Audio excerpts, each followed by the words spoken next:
സകല ലോകത്തിന്റെയും രാജാവും എന്റെ കർത്താവുമായി നമ്മളുടെ ദൈവം വാഴ്ത്തപ്പെട്ടു. ആ ധന്യവും നിസ്തുല്യമായ നാമത്തിൽ എല്ലാ ദൈവമക്കൾക്കും ഒരിക്കൽ കൂടെ സ്നേഹവന്ദനത്തെ അറിയിക്കുകയും ഈ ദൈവവചന പഠനത്തിലേക്ക് കർത്താവിന്റെ നാമത്തിൽ സ്വാഗതം ആശംസിക്കുകയും ചെയ്യുന്നു. ഞാൻ എന്നും ഇരിക്കുന്നിടത്തല്ല എന്നിരിക്കുന്നത് നിങ്ങൾക്ക് മനസ്സിലായി കാണുമെന്ന് വിശ്വസിക്കുന്നു. എനിക്ക് ഇന്ന് നാളെ പകലും വൈകിട്ടും നാളെ കഴിഞ്ഞ് പകലും വൈകിട്ടുമായി ഒരു മീറ്റിംഗ് ഉണ്ട്. ദയവായി ദൈവമക്കൾ ഓർക്കുകയും പ്രാർത്ഥിക്കുകയും ചെയ്യണം. അതിനുവേണ്ടി ഞാനിപ്പോൾ കോട്ടയത്ത് കങ്ങഴ അവിടെയാണ് ഇപ്പോൾ ഉള്ളത്. ഓർക്കുക, പ്രാർത്ഥിക്കുക. നമുക്ക് തുറമാനമായി പഠിച്ചു വരുന്ന വിഷയത്തിലേക്ക് നമ്മുടെ ശ്രദ്ധയെ കൊണ്ടുവരാം. വിശ്വാസത്തിന്റെ യാത്രയിൽ വിശ്വാസികളുടെ പിതാവെന്ന അപരനാമത്തിൽ അറിയപ്പെടുന്ന അബ്രഹാമിന്റെ ജീവിതത്തിൽ നിന്നും ഒരു സ്പിരിച്വൽ മാൻ, ആത്മീയ മനുഷ്യൻ, തന്റെ ആത്മീയ പ്രയാണം എങ്ങനെയാണ് ദൈവത്തിന്റെ സ്നേഹിതൻ എന്ന മറ്റൊരു വിളിപ്പേരാൽ അറിയപ്പെട്ട അബ്രഹാമിന്റെ ജീവിതത്തിൽ നിന്ന് നാം പാഠമാക്കേണ്ടത്. അതാണ് പഠിച്ചുകൊണ്ടിരിക്കുന്നത്. 22-ാം അധ്യായമാണ് കഴിഞ്ഞ ക്ലാസ്സിൽ നാം ചിന്തിച്ചത്. അതൊരു ലവ് ടെസ്റ്റ് ആയിരുന്നു.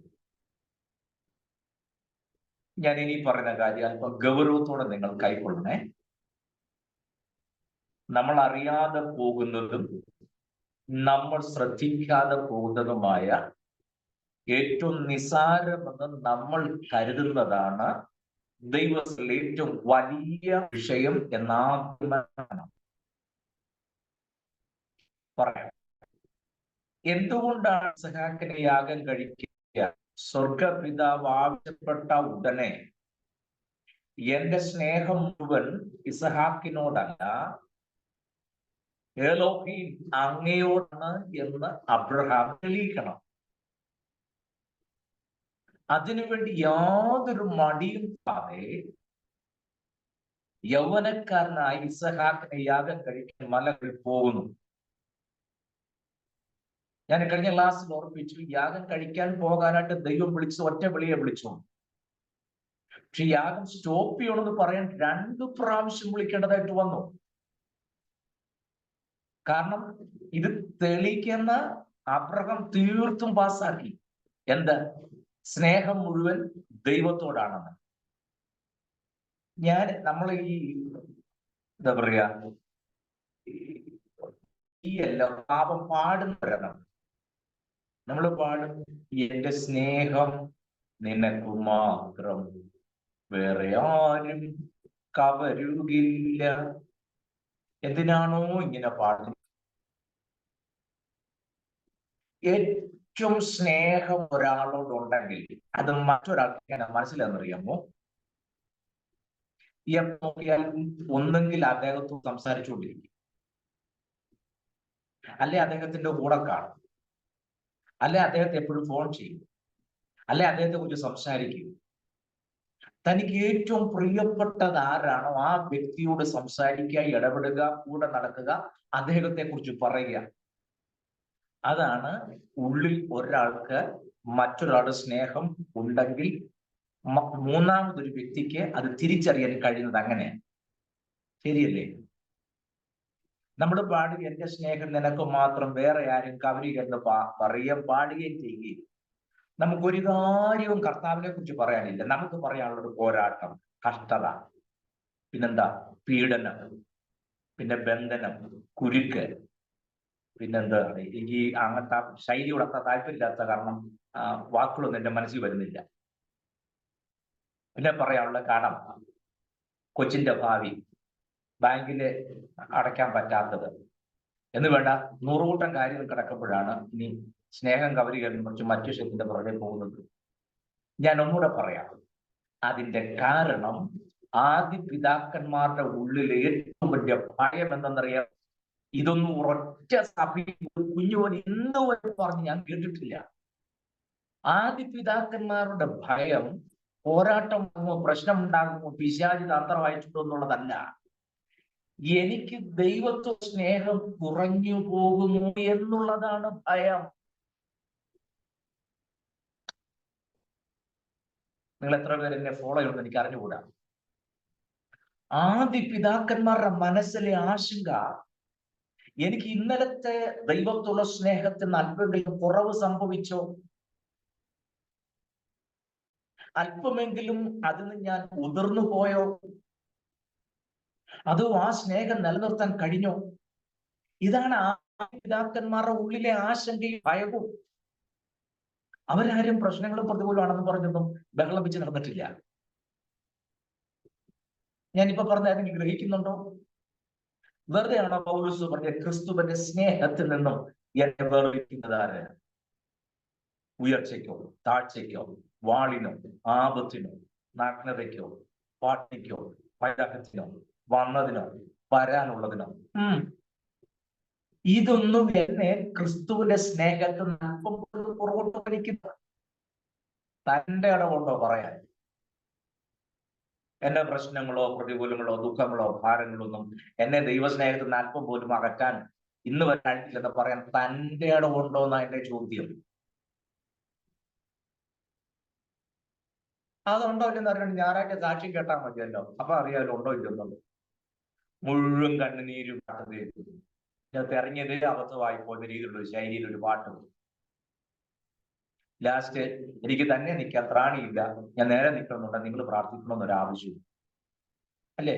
എന്റെ നിലനിൽപ്പിനായി നിങ്ങൾ പ്രാർത്ഥിക്കണം, ഞാൻ തന്നെ നിൽക്കുകയായിരുന്നു. അതെല്ലാം മറ്റുള്ളവർക്കാണ് ഉത്തരവാദിത്വം. അപ്പോസ്തലൻ പറഞ്ഞു, നിൽക്കും തോന്നുവാൻ വീഴാക്കാൻ സൂക്ഷിച്ചോട്ടോ. നമ്മൾ പറഞ്ഞ അങ്ങനെയല്ല, ഞാൻ നേരെ നിൽക്കണമെന്നുണ്ടെങ്കിൽ നിങ്ങൾ പ്രാർത്ഥിച്ചോണം, നിങ്ങളുടെ പ്രാർത്ഥന പറഞ്ഞാൽ ഞാൻ താഴെ പോകും. അതൊന്നും അല്ല പ്രിയരെ നമ്മുടെ വിഷയം. ബന്ധനങ്ങളും കഷ്ടങ്ങളൊക്കെ എനിക്കായി കാത്തിരിക്കുന്നു, അതൊന്നും എനിക്ക് വിഷയമല്ല. എന്റെ വിഷയം, എനിക്ക് ക്രിസ്തുവിനോടുള്ള സ്നേഹത്തിൽ നിന്നും അല്പമെങ്കിലും, ഞാൻ നിങ്ങൾ ചോദിക്കട്ടെ, നിങ്ങൾ രക്ഷിക്കപ്പെട്ട ദൈവവിളിക്ക് വന്ന നാളിൽ നിങ്ങളുടെ ഉള്ളിലുണ്ടായിരുന്ന ആ ദൈവസ്നേഹത്തെ ഒന്ന് ആലോചിച്ച് നോക്കി. എപ്പോഴും പാടുന്നു, ദൈവവചനം വായിക്കുന്നു, പ്രാർത്ഥിക്കുന്നു, ദൈവശബ്ദം കേൾക്കുന്നു, ദർശനങ്ങൾ കാണുന്നു, വെളിപ്പാടുണ്ടാകുന്നു, ആലോചന പറയുന്നു. ഇതൊക്കെ ആദ്യത്തെ ഒരു 5-6 മാസം എന്തോ തീപ്പൊരിയായിരുന്നു. ഇപ്പോഴോ? ഞാൻ ചോദിക്കട്ടെ, രക്ഷിക്കപ്പെട്ട ഇത്ര നാളായില്ലേ? രക്ഷിക്കപ്പെട്ട നാൾ അത്രയും സ്നേഹവും ആത്മാർത്ഥം സമ്മതിച്ചു. 10-20 വർഷമായി. അന്നത്തെ ആ സ്നേഹവും ആത്മാർത്ഥം മതിയോ ഇപ്പൊ? കുറഞ്ഞത് 20 വർഷമായെങ്കിൽ അല്ലെങ്കിൽ 20 ഇരട്ടി സ്നേഹവും ആത്മാർത്ഥം കാണണ്ടേ?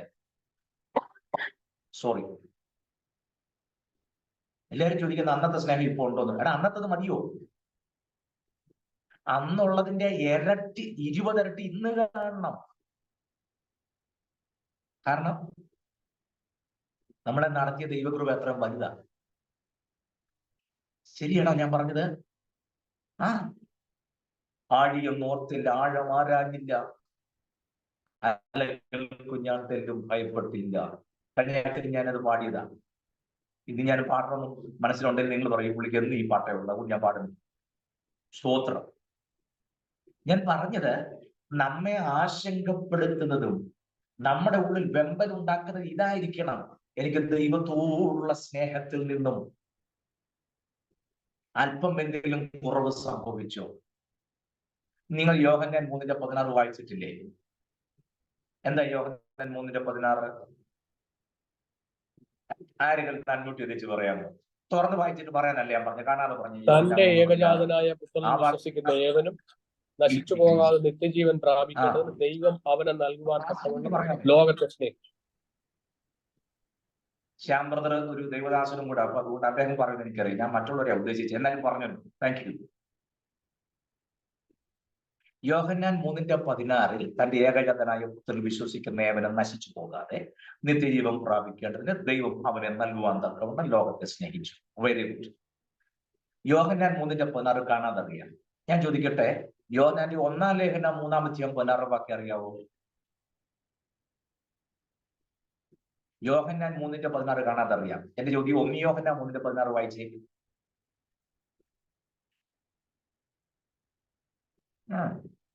ഞാൻ 1 യോഹന്നാൻ എന്ന് പറയാറില്ല, പക്ഷെ നിങ്ങൾക്ക് മനസ്സിലാക്കാൻ അങ്ങനെ പറഞ്ഞതേ ഉള്ളൂ. 1 യോഹന്നാൻ എന്ന് പറയുന്നത് യോഹന്നാന്റെ 1-ാം ലേഖനം 3:16. അവൻ നമുക്ക് വേണ്ടി തന്റെ പ്രാണനെ വെച്ചു കൊടുത്തതിനാൽ നാം സ്നേഹം എന്ന് അറിഞ്ഞിരിക്കുന്നു. നാമും സഹോദരന്മാർക്ക് വേണ്ടി പ്രാണനെ വെച്ചു കൊടുക്കേണ്ടതാകുന്നു. മതി. കുഴഞ്ഞൊരു വാക്യായിരുന്നു. അവൻ തന്റെ പ്രാണനെ നമുക്ക് വേണ്ടി വെച്ച് തന്നതിനാൽ നമ്മോടുള്ള സ്നേഹത്തെ പ്രദർശിപ്പിച്ചു. നാം എന്ത് ചെയ്യണം? സഹോദരന് വേണ്ടി പ്രാണം വെച്ചു കൊടുക്കാൻ മനസ്സുള്ളവരായിരിക്കണം. ഇതിന്റെ പേരാണ് ദൈവസ്നേഹം. നമ്മൾ പ്രാണം വെച്ചു കൊടുക്കുവോ സഹോദരന് വേണ്ടി? കൊടുക്കുവോ? പിന്നെ നമ്മൾ തല കുലുക്കുകയും രക്തത്തെയും ഗ്ലോറിയും ഒക്കെ പറഞ്ഞാൽ പറയുന്നു കാര്യം തുറക്കണം. അപ്പം കാണാൻ കളി. പ്രാണം കൊടുക്കുമെന്ന് വേണ്ട. യോഗം കഴിഞ്ഞപ്പം അറിയാതെ നമ്മുടെ ചെരുപ്പ് മറ്റേ ആന്റി മാറി ഇട്ടുകൊണ്ട് പോയി. അന്നേരം കാണാൻ കളി. ഞാൻ പല പ്രാവശ്യം ഈ കാര്യം പറഞ്ഞിട്ടുണ്ട്. യോഗം കഴിഞ്ഞ് പോയപ്പോൾ അറിയാതെ ചെരുപ്പൊന്ന് മാറിപ്പോയി. പിന്നെ അവിടെ നടക്കുന്ന ദൈവം തമ്പുരാനെ അറിയത്തുള്ളൂ. നമ്മൾ ആ സഹോദരന് പ്രാണം വെച്ചു കൊടുക്കാൻ മുന്നിൽ നിൽക്കുന്നത്. മനസ്സിലാവുന്നുണ്ടോ ഞാൻ പറഞ്ഞത്? ഞാൻ പറഞ്ഞ രാഗത്തുക ഇത്രയേ ഉള്ളൂ. ആദ്യ പിതാക്കന്മാരുടെ ഉള്ളിൽ അവരെ ആശങ്കപ്പെടുത്തിയ സംഗതി ഓരോ ദിവസം കഴിയും തോറും നമ്മുടെ ദൈവത്തോടുള്ള സ്നേഹം കുറഞ്ഞിട്ടുണ്ടോ? അത് ഡ്രോപ്പ് ഔട്ട് ആയിട്ടുണ്ടോ? അതിൽ നിന്നും ആദ്യ സ്നേഹത്തിൽ ഞാൻ വീണു പോയിട്ടുണ്ടോ? എഫെസോസ് സഭയോട് പറയുമ്പോഴും ആ ഒറ്റ കാര്യമല്ലേ പറയാനുള്ളൂ. ദൈവം നോക്കുന്നത് അതാണ്. ദൈവത്തോടുള്ള സ്നേഹം കുറഞ്ഞിട്ടുണ്ടോ? അതാണ് ആദ്യ പിതാക്കന്മാരെ ഭയപ്പെടുത്തിയത്. അബ്രഹാം അത് തന്നെയല്ലേ ചെയ്തത്? നീ സ്നേഹിക്കുന്ന എന്ന് പറഞ്ഞപ്പോൾ അബ്രഹാമിന് കാര്യം പിടികിട്ടെന്ന് മാത്രമല്ല, സ്നേഹം ഇസ്ഹാക്കിനോടല്ല ദൈവത്തോട് ഞാൻ തെളിയിക്കാൻ സ്വന്തം പുത്രനെ യാഗം കഴിക്കുന്നതിനും അബ്രഹാം തയ്യാറായി. ഞാൻ ഒന്നുകൂടെ അടിവരയിട്ട് ദൈവമക്കളോട് പറയട്ടെ, നമ്മുടെ സ്വസ്ഥത കെടുത്തുന്നത്, നമ്മുടെ ഉറക്കം കെടുത്തുന്ന സംഗതി ഇതായിരിക്കണം. എന്റെ ദൈവത്തോടുള്ള സ്നേഹവും ആത്മാർത്ഥതയും കടപ്പാടും ആദരവും ഓരോ ദിവസം കഴിയുന്തോറും കൂടുകയാണോ കുറയുകയാണോ? ഞാൻ അതിൽ നിന്നും വീണു പോയിട്ടുണ്ടോ? ഇത് ചിന്തിക്കണം. നമുക്ക് അത് ചിന്തിക്കാൻ നേരമില്ല. വേറെ എന്തെല്ലാം പോരാട്ടം പറഞ്ഞ് പ്രാർത്ഥിക്കാൻ കിടക്കണം. അപ്പോഴാണ് ദൈവത്തോടുള്ള സ്നേഹത്തിന്റെ അളവ് നോക്കാൻ പോകും. യെസ്, അതൊരു വലിയ വിഷയമാണെന്നേ. അതുകൊണ്ടാണ് എഫെസോസിൽ സഭയുടെ കർത്താവ് പറയാൻ കാരണം, ഇതിന്റെ ആദ്യ സ്നേഹത്തിന് വീണിരിക്കുന്നു. ആകയാൽ ഏതിൽ നിന്ന് വീണിരിക്കുന്നു, അതിനർത്ഥം അതൊരു വീഴ്ചയാണ് എന്ന് പറഞ്ഞാൽ മാനസാന്തരം ആവശ്യം ഉളവാകത്തക്ക നിലയിൽ ഒരു വലിയ വീഴ്ചയാണ് ആദ്യ സ്നേഹം വിട്ടുകളയുക എന്ന് പറഞ്ഞാൽ. ഞാനിപ്പോ പറഞ്ഞത് വാസ്തവമായി ഗ്രഹിക്കുന്നുണ്ടോ ഇല്ലെങ്കിൽ എന്നോട് പറയണേ. നിങ്ങളത് മനസ്സിലാക്കണം. ഞാൻ അങ്ങേയറ്റം ആഗ്രഹിക്കില്ല. അതുകൊണ്ടാണ് ഈ പറയുന്നത്. ഈ എഫെസോസ് സഭയോട് കർത്താവ് പറയുന്നത്, നീ ഏതിൽ നിന്ന് വീണിരിക്കുന്നു. അപ്പോൾ ആദ്യ സ്നേഹം കുറഞ്ഞു പോയാൽ അതൊരു വീഴ്ചയാണെന്ന് മനസ്സിലാകുന്നുണ്ടോ? വ്യഭിചാരവും കൊലപാതകവും പോലെയുള്ള ഒരു വീഴ്ചയാണ് ഏത്? ദൈവത്തോടുള്ള ആദ്യ സ്നേഹത്തിൽ നിന്ന് നാം കുറഞ്ഞു പോയിട്ടുണ്ടെങ്കിൽ ഇതൊക്കെ ചെക്ക് ചെയ്യാനായിട്ടാണ് സന്ധ്യക്ക് പായിട്ടിരിക്കുന്നത്. അല്ല, അടുക്കളയിൽ മുഴുവൻ പണി തീർത്തിട്ട് 2 കൈ ഞഴിച്ച തൂത്തോണ്ട് മക്കൾ എന്നാ പ്രാർത്ഥിക്കാം. ഒരു ചെറിയ പാട്ട് പാട്. സങ്കടത്തിന് വായിക്കുമ്പോ അല്ലെ പാടണ്ട, വായിക്കും. പ്രാർത്ഥിച്ച് എവിടെ നടുവ് നിവർക്കണം. നിവർത്തു മടക്കണമെന്ന് ഞാൻ പറഞ്ഞില്ല. പക്ഷെ അത് നിവർക്കുന്നതിന് മുമ്പ് ഇതൊന്ന് നോക്കണമെന്ന്. ഇന്ന് പകൽ ഞാൻ ജീവിതത്തിന്റെ ഓരോ തലങ്ങളും ഒന്ന് സെർച്ച് ചെയ്ത് നോക്കിയിട്ട് ഏതെങ്കിലും എന്റെ പ്രവൃത്തി കൊണ്ട് ദൈവത്തോടുള്ള സ്നേഹത്തെ കുറച്ചു കളയുന്നതോ കുറച്ചു കാണിക്കുന്നതോ അതിൽ നിന്ന് വീഴുന്നതുമായ ഏതെങ്കിലും പ്രവൃത്തി വന്നിട്ടുണ്ടോ എന്ന് സെർച്ച് ചെയ്യണ്ടേ. ചെറിയ കാര്യമാണോ ഇത്?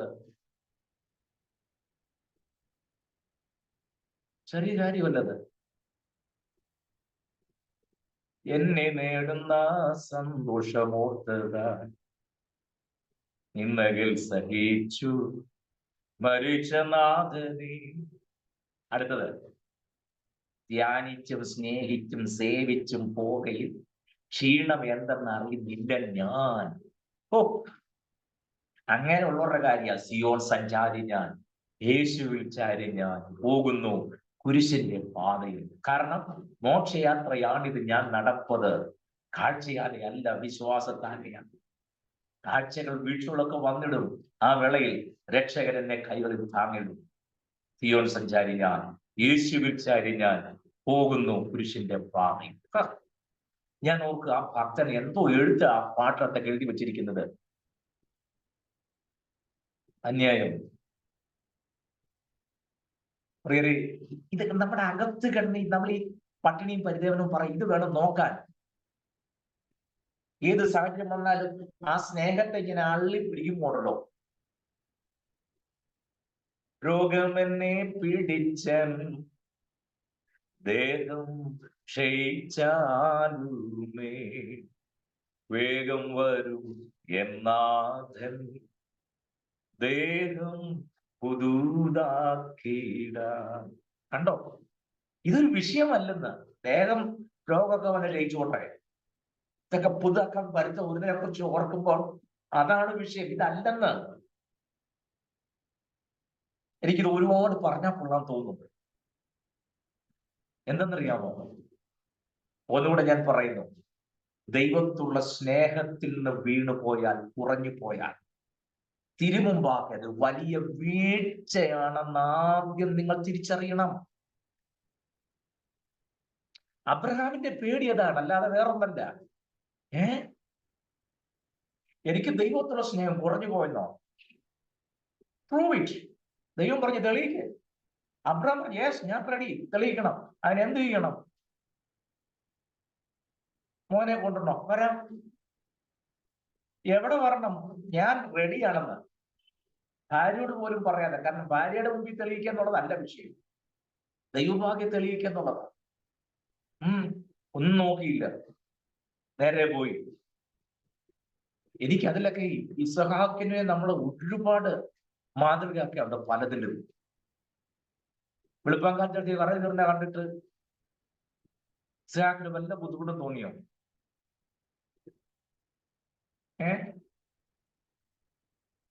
ഇന്ന് വെളുപ്പിനെ കറ കയറുകയാണെങ്കിൽ ഇന്നത്തെ ഇസഹാക്കന്മാര് പറയും, തള്ളയ്ക്ക് വേറെ പണിയൊന്നുമില്ല, ബാക്കിയുള്ളവർക്ക് ഉറങ്ങാനും പറ്റില്ല, പ്രാർത്ഥിക്കാണെങ്കിൽ ബാക്കിയൊന്ന് പ്രാർത്ഥിച്ചാൽ പോരെ, ഞങ്ങളുടെ ഉറക്കം കളയണോ?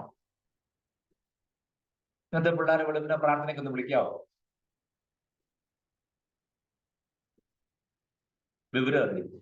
നിങ്ങൾക്ക് പ്രാർത്ഥിക്കുന്ന കുഞ്ഞുങ്ങളില്ലെന്നറിയാൻ പറഞ്ഞു. പ്ലീസ്, നിങ്ങൾ ആരും ചിന്തിക്കരുതേ. ഞാൻ ലോകത്തിന്റെ പൊതുവെയുള്ള പോക്ക് ഉദ്ദേശിച്ച് പറഞ്ഞതാണ്. അല്ലാതെ ഈ ക്ലാസ്സിലിരിക്കുന്ന നിങ്ങളുടെ തലമുറകൾ ആരും അനുസരിക്കാത്തവരോ പ്രാർത്ഥിക്കാത്തവരോ ദൈവഭയം ഇല്ലാത്തവരാണെന്നുള്ള ആ അർത്ഥത്തിലല്ല. നിങ്ങൾ അങ്ങനെ ചിന്തിക്കരുത്. ഞാൻ പൊതുവെ മനസ്സിലായെന്ന് ഞാൻ വിശ്വസിക്കുന്നു. ഇസ്ഹാക്കും അപ്പന്റെ കൂടെ വെളുപ്പിന് എഴുന്നേറ്റ ഓളമൊക്കെ കയറിയെടുത്ത് ചുമക്കുന്ന ആരാന്ന് ആലോചിച്ച് നോക്കി അല്ലേ? ഒരു മടിയും പറഞ്ഞില്ല. അതിന്റെ ഞാൻ എപ്പോഴും പറയാം, അതിന്റെ കാര്യം ചോദിച്ചാൽ അപ്പനെ കുറിച്ച് മകന് നല്ല ധാരണയുണ്ടെന്ന്. അപ്പനെ കാണിക്കുന്നതൊന്നും മടത്തറവല്ലെന്നും വിട്ടുതല്ലെന്നും പേക്കൂത്തല്ലെന്നും ഭ്രാന്ത് കളിക്കുകയല്ലെന്നും. അപ്പൻ എന്തെങ്കിലുമൊക്കെ ചെയ്യുന്നുണ്ടെങ്കിൽ അപ്പന് സ്നേഹിതനാരാന്നും അപ്പൻ ആരുമായിട്ട് കൂടുതൽ ഇന്ററാക്ട് ചെയ്യുന്നതും അപ്പൻ ആരെ കുറിച്ച് കൂടുതൽ സംസാരിക്കുന്നതൊക്കെ ഈ മകന് നന്നായിട്ട് അറിയാം. അതുകൊണ്ട് എന്തെങ്കിലും ചെയ്യുന്നുണ്ടെങ്കിൽ, ദൈവം എന്തെങ്കിലും ചെയ്യുന്നുണ്ടെങ്കിൽ എന്റെ അപ്പനോട് പറഞ്ഞിട്ട് ചെയ്യൂ. അത് ഇസ്ഹാക്കിന് നന്നായിട്ട് അറിയാം. അതുകൊണ്ട് അപ്പൻ എന്തെങ്കിലും കാണിക്കുന്നുണ്ടെങ്കിൽ മണ്ടത്തരമല്ലെന്നും ഇസ്ഹാക്ക് നല്ല പിടിയുണ്ടെന്നേ. നിങ്ങൾ ശ്രദ്ധിച്ചു നോക്കി, ഞാൻ കഴിക്കാൻ പോവാന്ന് വല്ലതും പറഞ്ഞിട്ടാണോ പോയത്? അല്ലല്ലോ. വെറുതെ കയറി എടുത്ത് കത്തിയുണ്ട്, തീയുണ്ട്, എണ്ണയുണ്ട് എല്ലാം ഇട്ട് പോയപ്പോഴേ ഐറ്റംസ് കണ്ടപ്പോൾ ഇസ്ഹാക്കിന് മനസ്സിലായി എന്താ യാഗം. കാരണം ആ വീട്ടിൽ നടക്കുന്ന യാഗം നന്നായിട്ട് രാവിലെ വൈകുന്നേരം നടക്കുന്ന യാഗം ഇസ്ഹാക്ക് കണ്ടിട്ടുണ്ട്. മനസ്സിലായോ? അവിടെ നടക്കുന്ന യാഗത്തെ സംബന്ധിച്ച് ഇസ്ഹാക്കിന് നല്ല ധാരണയുണ്ട്. അബ്രഹാമിന്റെ കൂടാരത്തിൽ യാഗം നടക്കുന്നതല്ലേ? യെസ്. അതുകൊണ്ടാണ് ചോദിച്ചത്. അപ്പൊ വിറകുണ്ട്, കത്തിയുണ്ട്, തീയുണ്ട്, എണ്ണയുണ്ട്, എല്ലാം ഓക്കെ. പക്ഷെ യാഗത്തിന് മൃഗം മാത്രമില്ലല്ലോ. നോക്കണേ, ഈ യാഗത്തിൽ ഏറ്റവും ഇമ്പോർട്ടന്റ്, എസെൻഷ്യൽ, ഇന്നെവിറ്റബിൾ ആയിട്ടുള്ള സംഭവം എന്താണെന്നുള്ളത് ഇസ്ഹാക്കിന് നന്നായിട്ട് അറിയാം. അത് കാണാൻ വന്നപ്പോൾ ഇസ്ഹാക്ക് ചോദിച്ചു, അപ്പൊ ബാക്കിയൊക്കെ റെഡിയാ, പക്ഷെ യാഗമൃഗം എവിടെ? അബ്രഹാം മറുപടി പറയുന്നേ ഇല്ല. You don't worry about that. Why should you bother about it? നീ അതൊക്കെ വിട്ടുകളാ.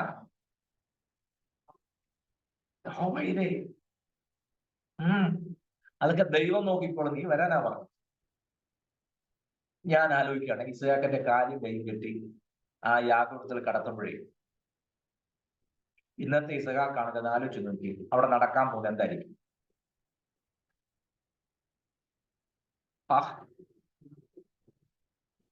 ഇസ്ഹാക്കിനെ പ്രേരിപ്പിച്ചത് അവന്റെ അപ്പൻ സേവിക്കുന്ന ദൈവവും അവന്റെ അപ്പനും തമ്മിലുള്ള ആ ബന്ധത്തിന് ഇസ്ഹാക്ക് സാക്ഷിയായിരുന്നത് കൊണ്ടാണ്. ഞാനൊരു കാര്യം പറയാൻ ഇവരെല്ലാം പറഞ്ഞു വന്നത്, നാം നമ്മുടെ ദൈവവുമായുള്ള ബന്ധം എങ്ങനെയാണെന്നും നമ്മുടെ ആത്മീയ ജീവിതത്തിന്റെ നിലവാരം എവിടെയാണെന്നും നമ്മുടെ തലമുറയ്ക്ക് നമ്മളെ കുറിച്ച് വല്ല ധാരണയുണ്ട്. Yes, thank you so much. Yes, you have to search yourself. Please, ദയവായി നിങ്ങളൊന്ന് സെർച്ച് ചെയ്ത് നോക്കി. നിങ്ങളും നിങ്ങളുടെ ദൈവം തമ്മിലുള്ള ബന്ധത്തെ കുറിച്ച് നിങ്ങളുടെ തലമുറയ്ക്കുള്ള ധാരണ എന്താണെന്ന് ഞാൻ ചോദിച്ചത്. സഭയിലെ കുഞ്ഞമ്മാമ നിങ്ങളെ കുറിച്ച് എന്ത് പറഞ്ഞെന്നുള്ളതല്ല എന്റെ വിഷയം. നമ്മൾ അതും പറഞ്ഞോ നടക്കുന്നത്. എന്നാലും കുഞ്ഞമ്മാമ അങ്ങനെ പറഞ്ഞല്ലോ. ഞാൻ ഒരിക്കലും ആരെന്ന് പറഞ്ഞാലും കുഞ്ഞമ്മാമ അങ്ങനെ പറയുന്നത് ഞാൻ ചിന്തിച്ചേയില്ല. നീ കുഞ്ഞമ്മാമ്മയുടെ പുറകെ പോകാതെ എന്തായാലും നിന്നെ കുറിച്ചും നിന്റെ ദൈവത്തെ കുറിച്ചും നിന്റെ തലമുറയ്ക്കുള്ള ധാരണ എന്താണെന്ന് ചിന്തിച്ചേ. ഒരുപാട് കാര്യങ്ങൾ ആക്ച്വലി ഇവിടെ ഒക്കെ പറയുമ്പോൾ ഞാൻ അതൊന്നും നിൽക്കുന്നില്ല, എനിക്ക് അല്പം സ്പീഡിൽ പോകണം.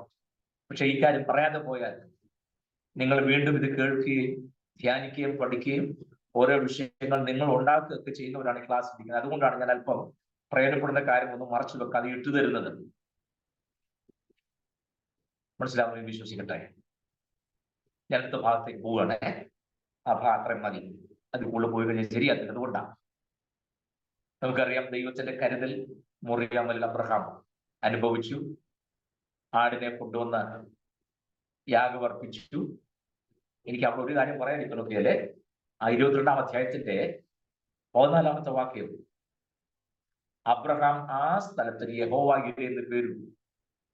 അടുത്ത വാക്ക് കേൾക്കണേ, യഹോവയുടെ പർവ്വതത്തിൽ പ്രത്യക്ഷനാകുമെന്ന് ഇന്നുവരെയും പറഞ്ഞു വരുന്നു. നമ്മൾ യഹോവ യിരേ പറയുക, അടുത്ത വാക്യം പറയുക. ആരെങ്കിലും യഹോവ യിരേ എന്ന് പറഞ്ഞ അടുത്ത ഭാഗം പറയാറുണ്ട്? അത് നമുക്ക് വിഷയമല്ലല്ലോ, അതാണ് ഇവിടുത്തെ പ്രശ്നം. നമുക്ക് യഹോവ യിരേ ഇരേ ഇരേ ഇരേ ഇരേ പാട്ട് തന്നെ, അതെ എപ്പോ പോലെ പാട്ട് മോശമാണെന്നല്ല ഞാൻ പറഞ്ഞു. അടുത്ത വാക്യം കൂടെ വായിക്കണമെന്ന് ഞാൻ പറഞ്ഞു. അവൻ ആ സ്ഥലത്ത് യഹോവ യിരേ യഹോവയുടെ പ്രത്യക്ഷനാകുമെന്ന് ഇന്നുവരെയും പറഞ്ഞു വരുന്നു. ഓക്കെ, അതൊക്കെ ഞാൻ പിന്നെ പറയാം, കാരണം കുറച്ചുകൂടെ മുന്നോട്ട് പോകുമ്പോൾ നമുക്ക് ഈ ഭാഗത്തൊന്നും കുറേണ്ടതായിട്ടുണ്ട്. ഞാൻ അവിടുത്തെ ബാക്കി എല്ലാം വിട്ടിട്ടേ 23-ാം അധ്യായത്തിലേക്ക് ഒന്ന് വരിക. ബാക്കി നമുക്ക് സന്ദർഭം ഇവിടെ എടുത്താൽ മതി. അതുകൊണ്ടാണ് അബ്രഹാം ദൈവം അനുഗ്രഹിക്കുന്ന നക്ഷത്രങ്ങളെ പോലെയും കടലെടുത്ത മണത്തരികളെ പോലെയും മക്കൾ തന്നെ കാര്യം എല്ലാം ഉണ്ട്. അതെല്ലാം നിങ്ങൾ അറിയാവുന്ന ഭാവം ഞാൻ അവിടെ പോകുന്നില്ല. കാരണം അബ്രഹാമിനോട് ദൈവം ചെയ്ത വാഗ്ദത്തം നിവർത്തിക്കുന്നു. അത്രമാത്രം പറഞ്ഞാൽ ആ ഭാഗം വിടുക. 23-ാം അധ്യായത്തിലേക്ക് വരും. നിങ്ങൾ എല്ലാവരും പുസ്തകം തുറന്നിട്ടുണ്ടോ? ഇല്ലെങ്കിൽ 23-ാം അധ്യായം ഒന്ന് തുറക്കണേ. 22-ാം അധ്യായം എല്ലാവർക്കും അറിയാം. പക്ഷെ 23-ാം അധ്യായത്തിൽ ശ്രദ്ധിക്കാതെ പോകുന്നത് അതുകൊണ്ടാണ്. അവിടെ ഒന്നുകൂടി കാര്യങ്ങൾ എനിക്ക് പറയാനുണ്ട്. എടുത്തവർ ആദ്യത്തെ ആ 5 വാക്യം വായിക്കാൻ മതി. 6-ാമത്തെ വാക്യം, സോറി 5-ാമത്തെ അല്ല, 1 മുതൽ 6 വരെ വാക്യം വായിക്കണേ എടുത്തവരാരെങ്കിലും സഹോദരിമാർ. ഓക്കെ, ഇത് സാറാ കാലം. സാറ കനാൻ ദേശത്ത് ഹെബ്രോൻ എന്ന കിര്യത്ത് അർബയിൽ വെച്ച് മരിച്ചു. അബ്രഹാം സാറയെ കുറിച്ച് വിലപിച്ച് കരവാൻ വന്നു. പിന്നെ അബ്രഹാം മരിച്ചവരിൽ നിന്ന് എഴുന്നേറ്റ് ഹിത്യരോട് സംസാരിച്ചു. ഞാൻ നിങ്ങളുടെ ഇടയിൽ പരദേശം വന്നു പാർക്കുന്നവനുമാകുന്നു. ഞാൻ എന്റെ മരിച്ചവളെ കൊണ്ടുപോയി അടക്കേണ്ടതിന് എനിക്ക് നിങ്ങളുടെ ഇടയിൽ ഒരു ശ്മശാന ഭൂമി അവകാശമായി തരുവിൻ എന്ന് പറഞ്ഞു. ഹിത്യർ അബ്രഹാമിനോട്, യജമാനനെ കേട്ടാലും നീ ഞങ്ങളുടെ ഇടയിൽ ദൈവത്തിന്റെ ഒരു ആകുന്നു. ഞങ്ങളുടെ ശ്മശാന സ്ഥലങ്ങളിൽ വെച്ച് വിശേഷമായതിൽ മരിച്ചവളെ അടക്കിക്കൊള്ളുക. മരിച്ചവളെ അടക്കുവാൻ ഞങ്ങളിൽ ആരും ശ്മശാന സ്ഥലം നിനക്ക് തരാതിരിക്കയില്ല എന്നുത്തരം പറഞ്ഞു. മതി, ബാക്കി നമുക്ക് പിന്നെ വായിക്കാവേ. 23-ാം അധ്യായത്തിൽ അബ്രഹാമിന്റെ ഭാര്യയായ സാറായി മരിക്കുന്നു. 127 വയസ്സുള്ള സാറ മരിച്ചു. അടുത്തത് എവിടെ വെച്ചാൽ മരിച്ചത് വ്യക്തമായി പറയുന്നുണ്ട്. കനാൻ ദേശത്ത് ഹെബ്രോൻ എന്ന കിര്യത്ത് അർബയിൽ വെച്ച് മരിച്ചു. ഹെബ്രോനും കിര്യത്ത് അർബയും ഒന്നാണെന്നുള്ളത് മനസ്സിലായല്ലോ. ഓക്കെ, എന്നിട്ട് എന്ത് ചെയ്തു? അബ്രഹാം സാറയെ കുറിച്ച് വിലപിച്ച് കരവാൻ വന്നു. മാതൃകയാക്കേണ്ട ഒരുപാട് കാര്യങ്ങളാണ്. അബ്രഹാം സാറയെ കുറിച്ച് വിലപിച്ച് കരയുന്നു. കുടുംബജീവിതത്തിലെ അവരുടെ റിലേഷന്റെ ദൃഢത നമുക്കവിടെ കാണാം. ഞാനിപ്പോൾ അത് വിശദീകരിക്കുന്നില്ല, അടുത്ത ഭാഗം ഞാൻ വരികയാണ്. പിന്നെ അബ്രഹാം മരിച്ചവരുടെ അടുക്കൽ നിന്ന് എഴുന്നേറ്റ് ഹിത്യരോട് സംസാരിച്ചു. ഇനിയുള്ള ഭാഗം ശ്രദ്ധിക്കണേ. അബ്രഹാം സാറയെ കുറിച്ച് വിലപിച്ച് കരഞ്ഞതിന് ശേഷം എഴുന്നേറ്റ് ഹിത്യരോട് ഇത് സംസാരിക്കുക. എന്താ സംസാരിക്കുന്നത്? കാരണം ഭാര്യ സാറായി മരിച്ചു. സാറയെ അടക്കാൻ സ്ഥലമില്ല, അത് വിഷയം. അപ്പൊ അതിന് അബ്രഹാം എഴുന്നേറ്റ് ഹിത്യരോട് പറയുകയാണ്, സഹോദരങ്ങളെ, ഞാൻ നിങ്ങളുടെ അടുക്കൽ വന്നു പാർക്കുന്നവനും പരദേശിയും ആകും. നിങ്ങളുടെ ശ്മശാനങ്ങളിൽ ഒരു ഗുഹ എനിക്ക് എന്ത് ചെയ്യണം, അല്ലെങ്കിൽ ഒരു 6 അടി സ്ഥലം എനിക്ക് എന്റെ ഭാര്യയെ സാറയെ അടക്കാൻ തരണം. ഇതാണ് അബ്രഹാം ഹിത്യരോട് എന്ന് സംസാരിക്കുന്നത്. അബ്രഹാം കനാൻ ദേശത്ത് പാർക്കുകയാണേ. അപ്പൊ ഹിത്യരും ആ ദേശത്തുണ്ട്. സാറ മരിച്ചപ്പോൾ അടക്കാൻ ഒരു ശകലം പോലും സ്ഥലമില്ല. അപ്പൊ അതൊന്ന് പരിഹരിക്കാൻ അബ്രഹാം എഴുന്നേറ്റ് ഹിത്യരോട് ഇത് പറയാണ്, ഞാൻ നിങ്ങളുടെ നടുവിൽ വന്നു പാർക്കുന്നവനും പരദേശിയുമാകും. എന്റെ ഭാര്യ സാറായി അടക്കാൻ എനിക്ക് അല്പം സ്ഥലം തരണം. ഹിത്യർ ഇത് കേട്ട് ഞെട്ടിപ്പോയി. അവരെഴുന്നേറ്റ് പറയാം, യജമാനനെ അങ്ങനെ പറയരുതേ, നീ ഞങ്ങളുടെ നടുവിൽ വന്നു പാർക്കുന്നവനും പരദേശിയുമാകും. രണ്ടുപേരും അങ്ങോട്ട് പറഞ്ഞ ഭാഗം ശ്രദ്ധിച്ചേ. അബ്രഹാം പറഞ്ഞു, ഞാൻ നിങ്ങളുടെ നടുവിൽ വന്നു പാർക്കുന്നവനും പരദേശിയാകും. ഹിത്യര് പറയാ, അങ്ങനെ പറയരുതേ യജമാനനെ, അങ്ങനെ പറയരുതേ, നീ ഞങ്ങളുടെ നടുവിൽ ദൈവത്തിന്റെ പ്രഭുവാകും. അബ്രഹാം പറഞ്ഞു, ഞാൻ നിങ്ങളുടെ നടുവിൽ പരദേശിയാണ്. ഹിത്യര് പറയുന്നു, നീ ഞങ്ങളുടെ നടുവിൽ ദൈവത്തിന്റെ പ്രഭുവാണ്. എന്തോ മനസ്സിലായി? നമ്മൾ ദൈവത്തിന്റെ പ്രഭുവാണോ അല്ലയോ നമ്മൾ തന്നെ പറഞ്ഞുകൊണ്ട് നടക്കുകയല്ല. നാട്ടുകാർ നമ്മളെ കുറിച്ച് പറയണം നമ്മൾ ആരാണ്. നടക്കുവോ? അബ്രഹാം തന്നെത്താൻ സാക്ഷ്യം പറയല്ല. അബ്രഹാം തന്നെത്താൻ സാക്ഷ്യം പറഞ്ഞപ്പോൾ ഞാൻ പരദേശിയെന്നാ പറഞ്ഞു. പക്ഷെ അവിടെയുള്ള ജനം പറയും, നീ ഞങ്ങളുടെ നടുവിൽ ദൈവത്തിന്റെ പ്രഭുവാകുന്നത്. എന്തോ സാക്ഷ്യമാ പ്രിയരെ അത്. ഇത് അബ്രഹാമിന്റെ സ്വന്തം സ്ഥലം, അബ്രഹാമിന്റെ സ്വന്തം ദേശം ഏതറിയല്ലോ, കല്ലേറുടെ പട്ടണമായ ഊര. അവിടുന്ന് വിളിച്ചിറക്കിക്കൊണ്ടുവന്ന് ഹാരാനെ വന്ന് പാർത്തു. ഹാരാനെ പിന്നെയും വിളിച്ചിറക്കി അവിടെ കൊണ്ടുവന്നു. കനാൻ ദേശം കൊണ്ട് താമസിപ്പിച്ചേക്കുക, ദൈവം കൊണ്ട് താമസിപ്പിച്ചത്. അവിടെ താമസിക്കുമ്പോൾ അവിടുത്തെ നാട്ടുകാർ പറയുകയാണ്, നീ ഞങ്ങളുടെ നടുവിൽ ദൈവത്തിന്റെ പ്രഭുവാകും. സ്തോത്രം. എനിക്ക് ഇതേ നിങ്ങളോട് ചോദിക്കാനുണ്ട്. നമ്മുടെ ചുറ്റുപാടുള്ളവർക്ക് നമ്മളെ കുറിച്ചുള്ള സാക്ഷി എന്താ?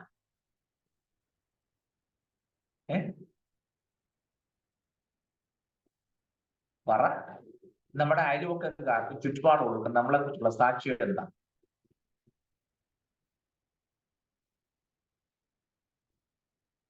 പറയും.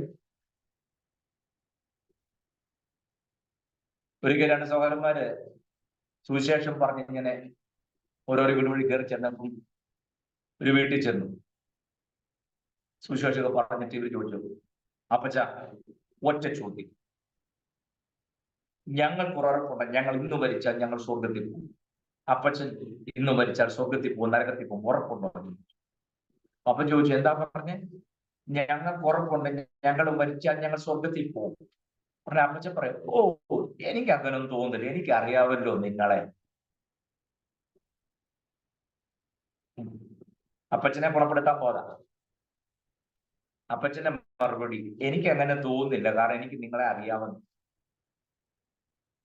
നമ്മൾ ഈ ഹോളിനകത്ത് കിടന്ന് തുള്ളിയും ചാടുകയും ചവിട്ടി കീറുകയൊക്കെ ചെയ്യുന്നത് ഹോളിനകത്തേ പറ്റുള്ളൂ. പക്ഷെ നാട്ടുകാർക്ക് നമ്മളെ കുറിച്ച് ഒരു ധാരണയുണ്ട്. സ്തോത്രം. അതറിയണമെന്നുണ്ടെങ്കിൽ നമ്മൾ ഇതും പറഞ്ഞുകൊണ്ട് അങ്ങോട്ടൊന്ന് ചെല്ലണം, അപ്പൊ കാണാം.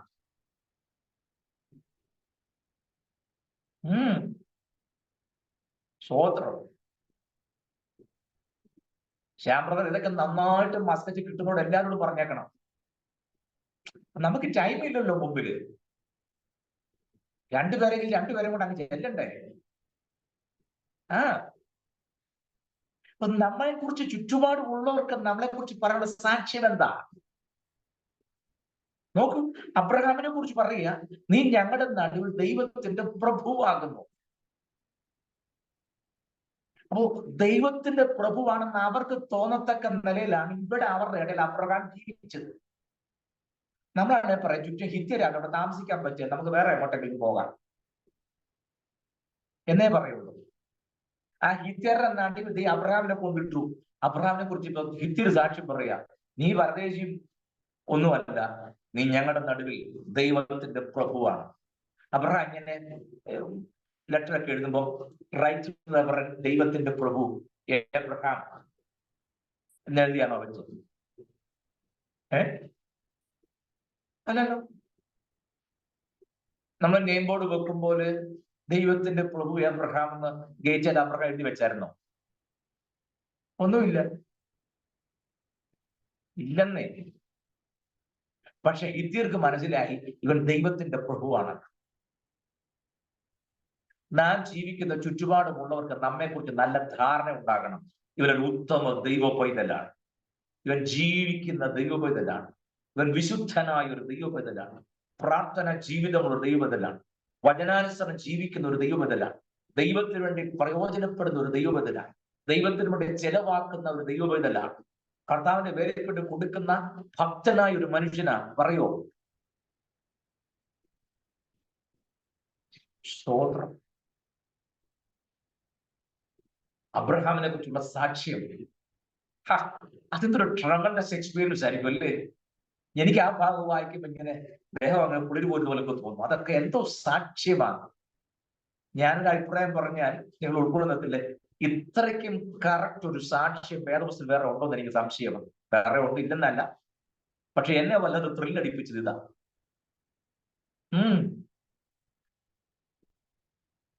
അബ്രഹാം ഇനി ഒന്നുകൂടെ കാര്യം കൂടെ പറയണം. എന്തൊന്നോ ഒന്ന് കൺക്ലൂഡ് ചെയ്തിട്ട് അങ്ങോട്ട് വരാൻ വേണ്ടിയിട്ടാണേ. നമ്മെ കുറിച്ച് മറ്റുള്ളവർ, ചുറ്റുപാടുമുള്ളവർ ധരിച്ചു വച്ചിരിക്കുന്ന ധാരണ, അതിനെക്കുറിച്ച് നമുക്കും ഒരു ബോധവും തിരിച്ചറിവും വേണം. സ്തോത്രം. അതുണ്ടാവണമെന്നേ. പിന്നെ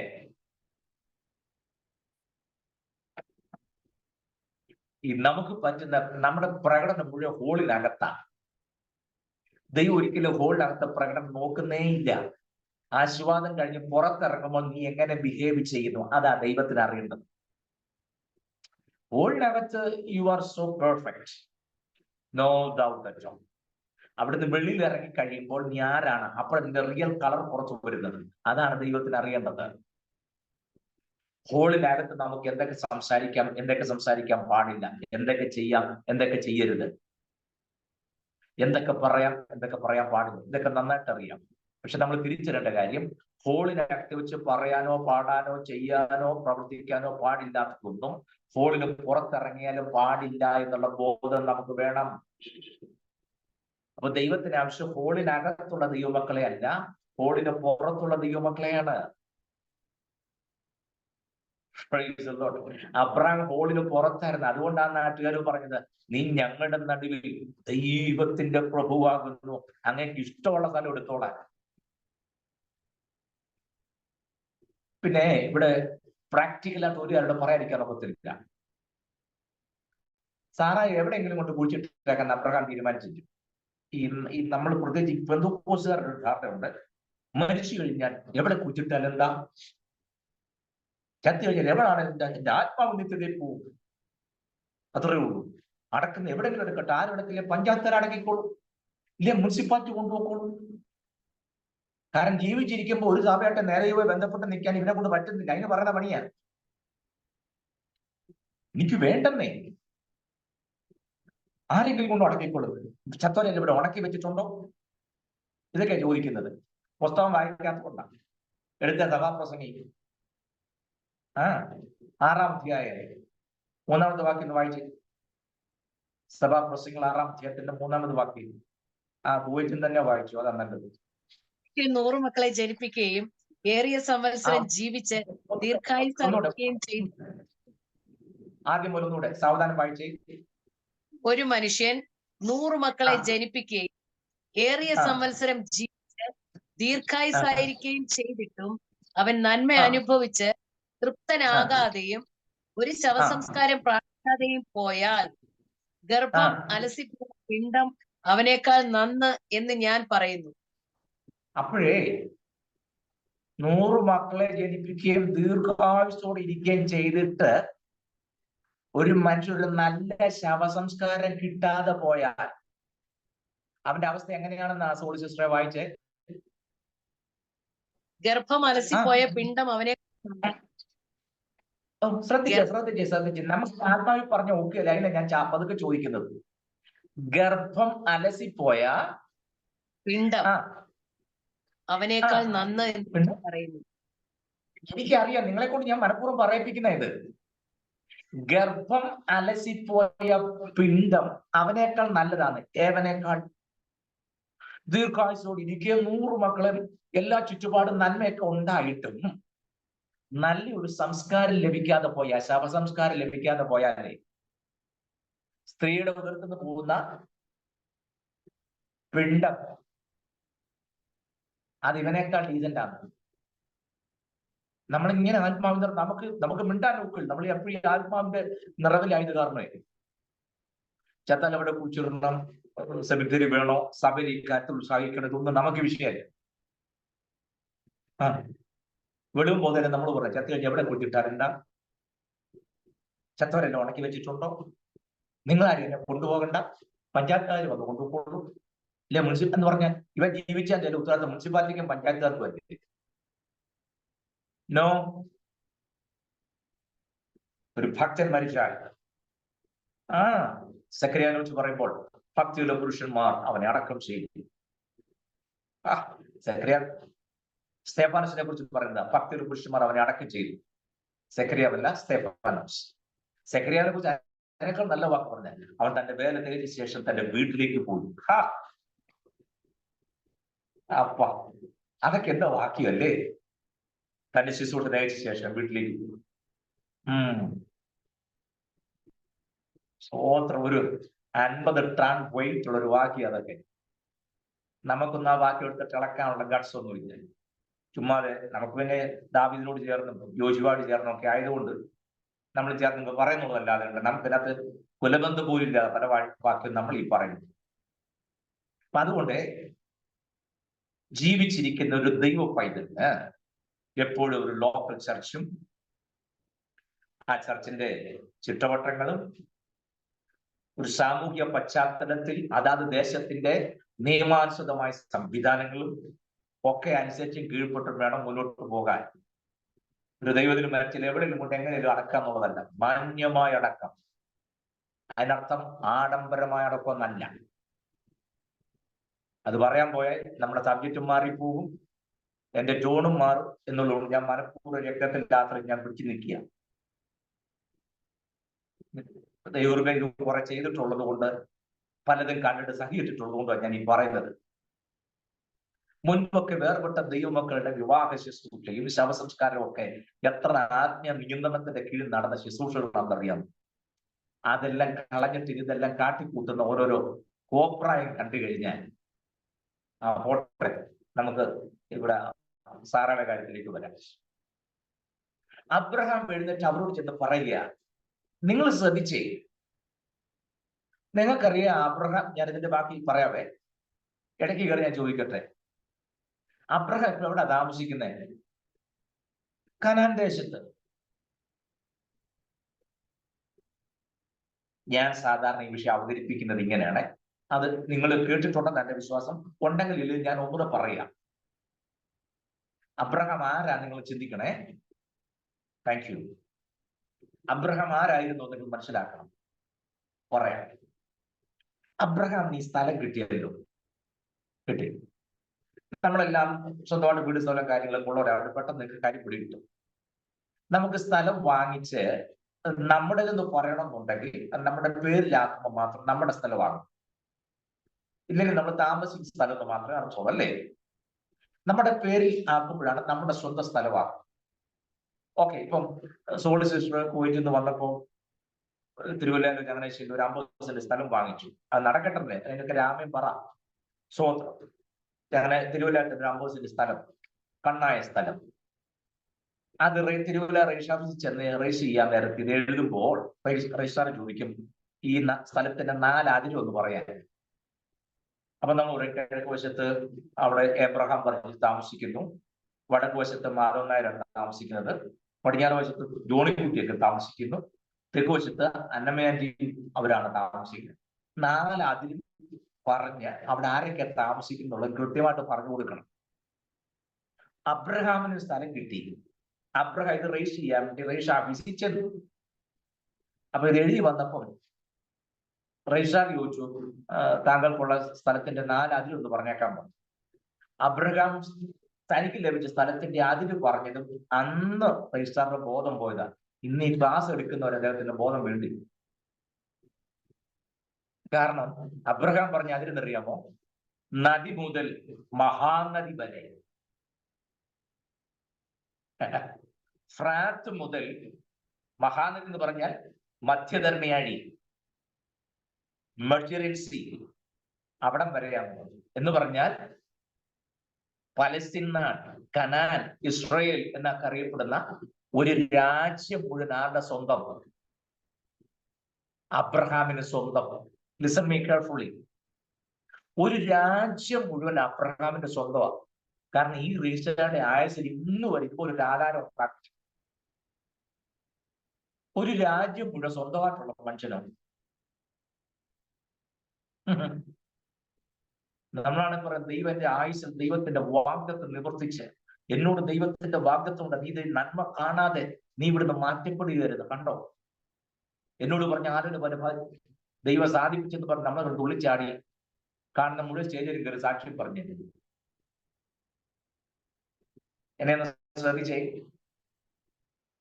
ഈ രാജ്യം മുഴുവൻ, ഒറ്റ രാജ്യം മുഴുവൻ അബ്രഹാമിന് സ്വന്തമായി കിട്ടിയിട്ടും അതിലെ സൂചി കുത്താനുള്ള സ്ഥലം അബ്രഹാം തന്റെ പേര് ചേർത്തില്ല.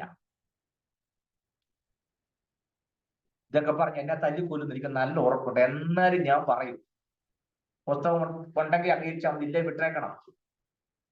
ഒരു രാജ്യം മുഴുവൻ സ്വന്തമായിട്ട് കിട്ടിയിട്ടും അതിലെ സൂചി കുത്താനുള്ള സ്ഥലം അബ്രഹാം സ്വന്തം പേര് ചേർത്തില്ലെന്ന് ഇപ്പൊ കണ്ടോ?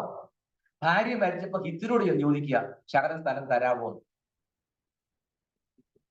അതെന്താ അങ്ങനെ ചെയ്തേ? ഞാനോ ജിപ്പാസ്റ്റോ ശ്യാംപാസ്റ്റോ ആരെങ്കിലും ആയിരുന്നെങ്കിൽ ഈ രാജ്യം മുഴുവൻ സ്വന്തമായിട്ട് കിട്ടിയെങ്കിൽ 3 മാസത്തേക്ക് ലീവ് എടുക്കും. ജോലിക്കും പോകുകയല്ല, സഭാ ശുശ്രൂഷന്ന് ലീവ് എടുക്കും. അങ്ങനെ എടുക്കാമല്ലോ. അങ്ങനെ ഒരു ഗുണമുണ്ട്, ശുശ്രൂഷന്ന് ലീവ് കിട്ടും. ആത്മീയ ശുശ്രൂഷയെ പറ്റുകയല്ല, ശുശ്രൂഷ ലീവ് എടുക്കുന്നവനായിരുന്നല്ലോ. അത് പോട്ടെ, നിങ്ങൾ അത് പറഞ്ഞ് എന്നെ വഴക്കുണ്ടാക്കുന്നു വരരുത്. ലീവ് എടുത്ത് ആദ്യത്തെ 3-4 മാസം ഭയങ്കര തിരക്ക്. എന്നറിയാമോ? 4 അതിനും കമ്പിവേലിയിലുണ്ടായി. പണിക്ക് പോകാതെ 4 സൈഡും കമ്പിവേലിയിട്ട് ഇതിനകത്ത് ഒരു മനുഷ്യനും കയറാതെ വെളിയിൽ നോക്കിയാൽ കാണാത്ത രീതിക്ക് മതിലും കെട്ടി ഭയങ്കര ഒരു ഗേറ്റും പണിത് പാലുകാരൻ കൊണ്ട് പാല് വെക്കാൻ വേണ്ടി മാത്രം ഒരു ഹോൾ ഇട്ടേച്ച്, അത് ആ വെളിയിൽ നിന്നുകൊണ്ട് ഇതിനകത്ത് കൈയിട്ട കുപ്പി എടുക്കാനുള്ള പരുത്തി മാത്രം ഒരു മതിലുണ്ടാക്കുകയും ചെയ്തു. ഞാൻ ദൈവം എന്നെ വിളിച്ചിറക്കിയ നാളിൽ എന്നോട് ദൈവം പറഞ്ഞ വാക്ക് നിവർത്തിച്ച ദൈവം എന്നോട് കാണിച്ചാന്നും പറഞ്ഞു കെട്ടിടവും കൊണ്ട് അതിനകത്ത് ഞെളിഞ്ഞിരുന്നേനെ, ഞാൻ ആരും.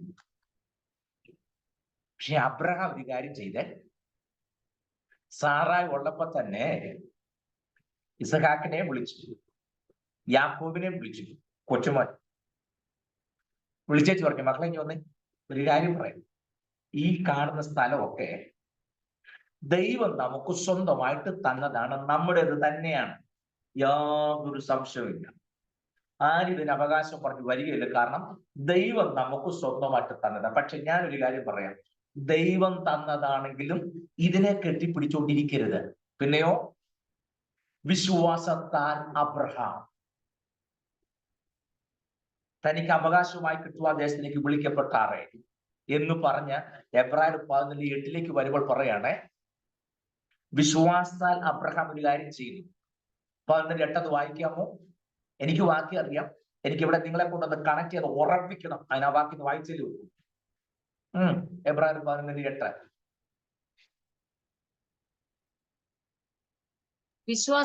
വിശ്വാസത്താൽ അബ്രഹാം തനിക്ക് അവകാശമായി കിട്ടുവാനിരുന്ന ദേശത്തേക്ക് യാത്രയാകുവാൻ വിളിക്കപ്പെട്ടാറെ അനുസരിച്ച് എവിടേക്ക് പോകുന്നു എന്നറിയാതെ പുറപ്പെട്ടു.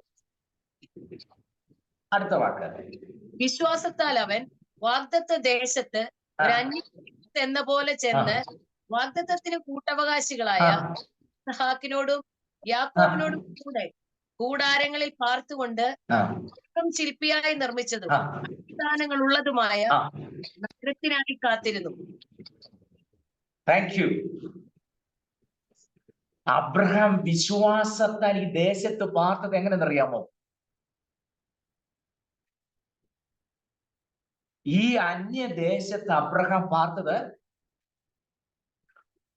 തനിക്ക് അവകാശമായി കിട്ടിയ ദേശത്ത് അന്യദേശത്തെന്ന പോലെ പാർത്തിട്ട് മകനെയും കൊച്ചുമോനെയും വിളിച്ചേച്ച് പറഞ്ഞു, മക്കളെ ഇതെല്ലാം നമുക്കുള്ളതാണ്, നമുക്ക് തന്നതാ, പക്ഷെ നിങ്ങളുടെ ഫോക്കസ് ഇവിടെ ആകരുത്.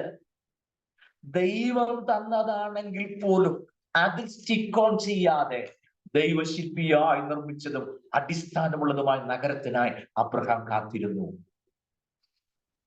Praise the Lord. ആരോട് പറയാനാ, ആര് പ്രസംഗിക്കാനാ? എരിയോത്ത് എന്നാൽ ഇപ്പോൾ ഈ കാണുന്നതല്ല. ദൈവം നിന്നെ കാണിക്കുന്നു മറ്റൊരു സ്ഥലത്തേക്ക്. ഈ ചരിഞ്ഞു കിടക്കുന്ന സ്ഥലം അത് ഇടിച്ച് നിരത്തി ഒരു സമഭൂമി പോലെയാക്കി അവിടെ ഒരു ഇരുനില കെട്ടിടം ഉയരുന്നതായി ദൈവാത്മാവ് കാണിക്കുന്നു. വാഹനം വളഞ്ഞു കയറി വന്ന പാർക്ക് ചെയ്തത് ഒരു വെള്ള വണ്ടി പരിശുദ്ധാത്മാവിനെ കാണിക്കുന്നു. നിങ്ങൾ ചരിഞ്ഞത് നിരപ്പാക്കി ഇരുന്നതെല്ലാം 4 നില പണിയണമെന്ന് എന്റെ ആഗ്രഹം. ഞാൻ അതിനെതിരല്ല. ഒരു രാജ്യം മുഴുവൻ സ്വന്തമായിട്ട് കിട്ടിയിട്ടും സൂചി കുത്താനുള്ള സ്ഥലം പേരിൽ ചേർക്കാതെ ആ ദേശത്തും അബ്രഹാം ഒരു അന്യദേശത്തെന്ന പോലെ പാർത്തിട്ട് മക്കളോടും കൊച്ചുമക്കളോടും പറയും, ഈ സ്ഥലം നമ്മുടെ സ്വന്തമാണ്, അത് ഇവിടെ ആരും തന്നതല്ല, സ്വർഗത്തിലെ ദൈവം നമുക്ക് നേരിട്ട് തന്നതാ. പക്ഷെ ഒരു കാര്യം, ഇവിടെ നിങ്ങൾ ഫോക്കസ് ചെയ്യരുത്. ദൈവശില്പിയായി നിർമ്മിച്ചതും അടിസ്ഥാനമുള്ളതും ഒരു നഗരം വേറെയുണ്ട്, അവിടെ ഫോക്കസ് ചെയ്തോണം. അബ്രഹാം ഇവിടുത്തെ മണ്ണൊരു വിഷയമേ അല്ല. അബ്രഹാമിന്റെ വിഷയം ദൈവശില്പിയായി നിർമ്മിച്ചതും അടിസ്ഥാനമുള്ളതുമായ നഗരമാണ്. മനസ്സിലായോ? അങ്ങനെയാണ് അബ്രഹാം പാർത്തത്. അന്യദേശത്തു പരദേശിയായി മണ്ണിതിൽ കൂടാരവാസികളായി ഉന്നതനാം ദൈവം ശില്പിയായി നിർമ്മിച്ച വന്നകരത്തിനായി കാത്തുവസിക്കുന്ന ഭക്തരിൻ വിശ്വാസ ജീവിതം പോരിത്ര ഭദ്രമാം ജീവിതം വേറെയുണ്ടോ. അതേ ട്യൂണിൽ തന്നെയുള്ള മറ്റൊരു പാട്ടാണ്, പക്ഷെ അതിനകത്തൊരു വരി എനിക്ക് ഭയങ്കര ഇഷ്ടമാണ്. കല്ലുണ്ട് മുള്ളുണ്ട് കാഠിന്യമാം പള്ളും സഹിക്കണം നാം ഇനിയും ഉള്ള വെളിച്ചത്തെ കൊള്ള ചെയ്തിടുന്ന കള്ള സഹോദരർ ഉള്ളതിനാൽ വേഗം പോകാമിനി നമുക്ക് പോകാമിനി കുഞ്ഞാട്ടിൻ പിന്നാലെ പോകാമിനി. Praise the Lord. കണ്ടോ? തലമുറയ്ക്ക് പറഞ്ഞു കൊടുക്കാൻ നമ്മുടെ കയ്യിൽ എന്തുണ്ട്? 21 അധ്യായം അടുത്ത ക്ലാസ്സിൽ ഞാൻ പറയും. കാരണം അതിനകത്ത് വേറെ കുറച്ച് അവിടെ പറയാനുണ്ട്. അതുകൊണ്ടാണ് അബ്രഹാമിന്റെ ക്യാരക്ടർ പഠിക്കാൻ പറ്റിയൊരു സന്ദർഭമായി. അബ്രഹാമിനെ കുറിച്ചുള്ള സാക്ഷ്യം, അവരെ കുറിച്ച് അബ്രഹാം പറയുന്ന വാചകം, അതൊരു ട്രാവൽസ് എക്സ്പീരിയൻസ് അറിയുകയെ നമ്മൾ ചിന്തിക്കുന്നതിനേക്കാൾ അപ്പുറം. അബ്രഹാം ഈ കാര്യമൊക്കെ പറഞ്ഞു. അബ്രഹാം ഒരു കണ്ടീഷൻ, ഞാൻ വാങ്ങിക്കാം, സ്ഥലം ഞാൻ എടുക്കാം, പക്ഷെ പൈസ നിങ്ങൾ വാങ്ങിക്കണം. അവര് പറഞ്ഞു 5 പൈസ ഞങ്ങൾ വാങ്ങിക്കില്ല, സ്ഥലം ഏത് വേണമെങ്കിലും കൊടുത്തു. അബ്രഹാം പറയുന്നു പൈസ എടുക്കുന്നില്ലെങ്കിൽ സ്ഥലവും വേണ്ട. അവര് പറയുന്നു സ്ഥലം തരാം, 5 പൈസ പോലും വേണ്ട. നമ്മളാണെ പറയും ഈ കണ്ണുനീരിന്റെ ഹൃദയ തകർച്ചയിൽ ദൈവം കണ്ട് 1 പൈസ പോലും മുടക്കാതെ, ഒരു വൈബ്രേഷൻ വരില്ല നമുക്ക്, 1 പൈസ പോലും മുടക്കാതെ ഒരു സെമിട്രി എന്റെ ഭാര്യയ്ക്ക് വേണ്ടി ഒരുക്കുവാൻ തക്കവണ്ണമായി ഇടയായി തീരുവാൻ തക്കവണ്ണം സാധിച്ചു. അത്രയും പറഞ്ഞാൽ നമ്മൾ നിർത്തുള്ളൂ. വീണത് ഭിത്തിയാക്കുന്നവനല്ല ആത്മീയൻ. സ്വോത്രം. അബ്രഹാം പറഞ്ഞു കാര്യം മേടിക്കാൻ ഞാൻ എടുത്തോളാം. നിങ്ങൾ ആലോചിച്ചു നോക്കി, ഈ സ്ഥലം ആരുടെയാന്നേ? ഹിത്യനോട് താമസിക്കുന്നതേ ഉള്ളൂ. അവരോടും അബ്രഹാം റിക്വസ്റ്റ് ചെയ്യും. ഞാൻ ആലോചിക്കാം, മനുഷ്യന്റെ ദർശനം കാഴ്ചപ്പാട് എന്ത് ഭയങ്കരമാകുന്നില്ലേ. ഇന്നാണെങ്കിൽ ഉണ്ടല്ലോ, ഹിത്യര് വന്ന് നോക്കി നിൽക്കും, തൂമ്പായം കൊണ്ട് നിൽക്കുന്നു, കുഴി വെട്ടുന്ന കാലം ഹിത്യര് ഇവിടെ പറ്റിയെന്ന് പറഞ്ഞു. ഇവിടെ പറ്റിയല്ല, വേറെ എവിടെയെങ്കിലും കൊണ്ടുപോകും. അതിന് നീ ആരാന്നുള്ള ഞങ്ങൾക്കറിയാം, ഇവിടെ അടക്കാൻ പറ്റിയല്ല. അന്നേരെ ഇന്നാണെങ്കിൽ കുടി പിടിച്ചോണ്ട് വരും. പക്ഷെ അബ്രഹാം ആരാണെന്നത് അവർക്ക് പിടികിട്ടി. ഞങ്ങളുടെ നടുവിൽ വന്നു പാർക്കുന്നവനല്ല നീ, ഞങ്ങളുടെ നടുവിൽ ദൈവത്തിന്റെ പുറപ്പുക. പറ്റുമോ അങ്ങനെ ജീവിക്കാൻ? നമ്മളെ കുറിച്ച് അയൽവാക്കാരെ കൊണ്ടൊരു സാക്ഷ്യം പറയുന്നത് ജീവിക്കാൻ പറ്റുമോ എന്നാണ് ചോദിച്ചത്. അത് കഴിഞ്ഞ് നമുക്ക് ജാർഖണ്ഡും പശ്ചിമ ബംഗാളും ഉത്തരാഖണ്ഡും ഒക്കെ പോകാം. അവിടെ പോയി സാക്ഷ്യം പറഞ്ഞ കാര്യമല്ലേ ഞാൻ പറഞ്ഞു.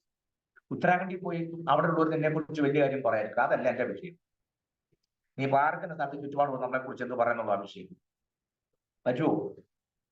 പറ്റണം. നമുക്ക് ആത്മാവിന്റെ തീഷ്ണത കയറി കഴിഞ്ഞാൽ പിന്നെ ആ ദേശത്ത് നിൽക്കാൻ അന്നേരം നമ്മൾ വിട്ടുപോവുക.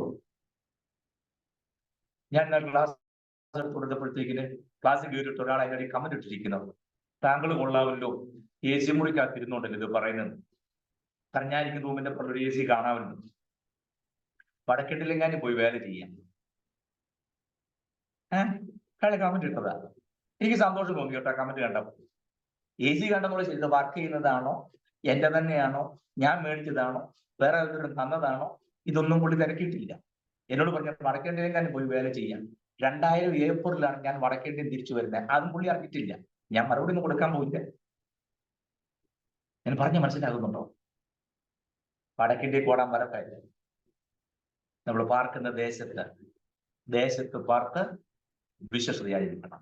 നമ്മൾ എഴുതി വെക്കുന്ന ഒരു ബോർഡ് ഉണ്ടല്ലോ, പരദേശിയാ ഞാൻ പാർക്കുന്ന വീട്ടിൽ നിന്റെ ചട്ടങ്ങൾ എനിക്ക് കീർത്തനാവുന്നത്.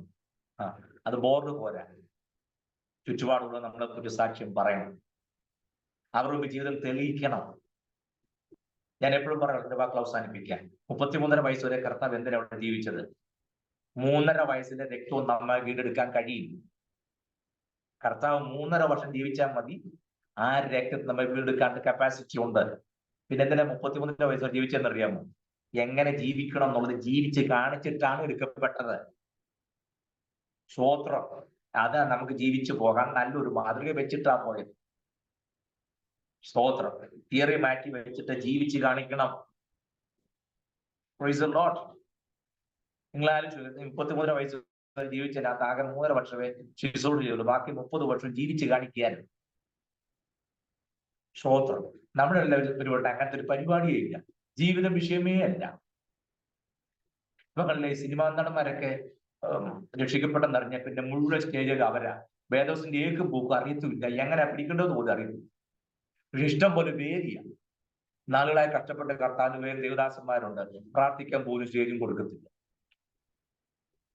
കണ്ടിട്ടുണ്ടോ എവിടെയെങ്കിലും? ഇല്ല. അഭ്രപാളിൽ മിന്നിത്തിളങ്ങിയിരുന്ന കുറച്ച് വാചക ശൈലിയൊക്കെ ഉണ്ടല്ലോ അല്ലേ? യേശു ക്രിസ്തുവിന്റെ സാക്ഷ്യം പറഞ്ഞു, അവൻ വന്ന് ശരിയാ വന്ന് കയറി.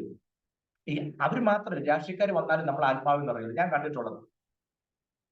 നമ്മൾ വീഡിയോ സന്ദേശം കയറി പ്രൈസിലോട് പറഞ്ഞപ്പോ എല്ലാവരും ആത്മാവിൽ നിറഞ്ഞു. എല്ലാവരും ഇങ്ങനെ നിർത്താതെ കൈയടിച്ച് ആത്മാവിൽ നിറഞ്ഞു. സ്തോത്രം. ചങ്ക് പൊട്ടി. അതിന് മുമ്പ് വേറെ ദൈവദാസൻ, ഞാൻ പേര് പറഞ്ഞിട്ട് എല്ലാവർക്കും അറിയും, 1ാം ക്ലാസ് ദൂത് പറഞ്ഞു. സ്തോത്രം പറയാനും ആരും ഇല്ലായിരുന്നു. പാസ്റ്റർമാര് സ്തോത്രം പറഞ്ഞില്ല, വിശ്വാസികളും പറഞ്ഞില്ല.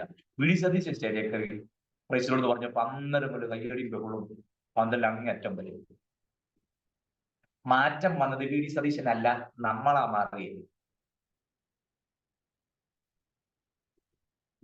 ഏതിനും കൈയടിക്കാനും തുള്ളാനും നമ്മൾ ശീലിച്ചതിന്റെ തെളിവ് പോട്ടെ, അത് ഞാൻ പിന്നെ പറയാം.